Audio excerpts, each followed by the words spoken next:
প্রত্যেকটা মানুষ চায় এই পৃথিবীতে তার অস্তিত্ব টিকিয়ে রাখুক, তার কর্মকাণ্ডকে চিরজীবী করে রাখুক। আমরা কি জানি যে আসলে এই কৃতিত্ব, এই কর্মকাণ্ড এবং নিজেকে পৃথিবীতে টিকিয়ে রাখার আসলে উপায়টা কি? আমাদের ধন সম্পদ, অর্থ সম্পদের যত আমরা বিত্তশালী হই, তত আমরা মনের দিক থেকে অনেক নিকৃষ্ট হয়ে যাই, মনের দিক থেকে অনেক নিচু হয়ে যাই। কারণ আমার ধন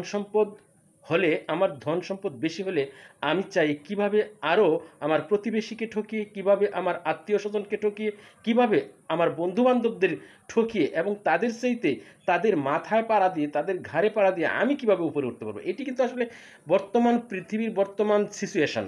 এটি অবিশ্বাস করলে আসলে ভুল হবে। এভাবেই কিন্তু আমরা একজন আরেকজনের প্রতি মারাত্মকভাবে প্রতিযোগিতা করে নিজেকে উপরে উঠাতে চাচ্ছি। আসলে এতে কি এতে কি আসলে উপরে ওঠা যায়? আর এভাবে কি উপরে ওঠা সম্ভব?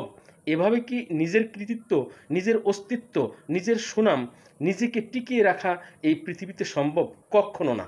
আসুন তাহলে দেখি কিভাবে এই পৃথিবীতে নিজেকে টিকিয়ে রাখা যায়, নিজের সুনাম, নিজের ইতিহাস ঐতিহ্যকে এই পৃথিবীর মানুষের কাছে কিভাবে রেখে যাওয়া যায় সে কথাটিই বলবো এখন। সেটি একমাত্র হচ্ছে, তার একমাত্র উপায় হচ্ছে, তার একমাত্র পন্থা হচ্ছে আপনার বিনয়। প্লিজ আপনি এই বিনয় শব্দটিকে ব্যবহার করুন। এই বিনয় শব্দটি আপনার শরীরের সাথে, আপনার মনের সাথে, আপনার অস্তিত্বের সাথে মনে প্রাণে ধরে রাখুন। দেখবেন আপনি পৃথিবীতে পৃথিবীর মানুষের কাছে টিকে থাকবেন। অর্থ মানুষের মনকে বড় করে না, অর্থ মানুষকে বেঁচে থাকার একমাত্র উপায় অবলম্বন নয়। যদি তা থাকতো তাহলে এই সমাজে, এই দেশে, এই পৃথিবীতে অসংখ্য জমিদার শ্রেণীর মানুষ ছিল। আজকে কিন্তু আমরা জমিদারদের কোনো অস্তিত্ব পাই না। জমিদারদের শুধু কয়েকটা পাকা দালান ছাড়া, কয়েকটা ইট পাথরের দালান ছাড়া তাদের আর কোনো নিদর্শন এই পৃথিবীতে নেই। কারণ তারা কখনো মানুষের সাথে, তার প্রজাদের সাথে, তার অধীনস্থদের সাথে কখনোই সেই বিনয় প্রথাটি রাখে নাই।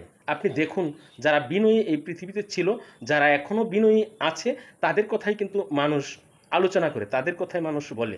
আপনি অর্থ সম্পদের টইটুম্বুর, অর্থ সম্পদে ভরপুর, আপনি আপনার পাশের প্রতিবেশীর খবর জানেন না, আপনি আপনার অসহায় বন্ধুটির খবর জানেন না, আপনি আপনার অসহায় আত্মীয় স্বজনের খবর জানেন না।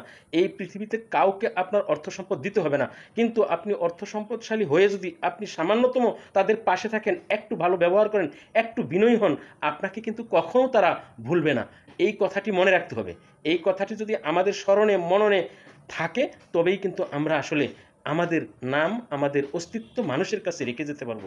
আসুন আমরা প্রত্যেকে বিনয়ী হই, আমরা বিনয়টাকে প্রত্যেক জনের মাঝে ছড়িয়ে দিই। অর্থ সম্পদে ভরপুর নয়, টইটম্বর নয়, আমরা আমাদের মন মানসিকতা, আমরা আমাদের বিনয় এবং সৌহার্দ্য দিয়ে আমরা মানুষের হৃদয়ে টিকে থাকি। ধন্যবাদ।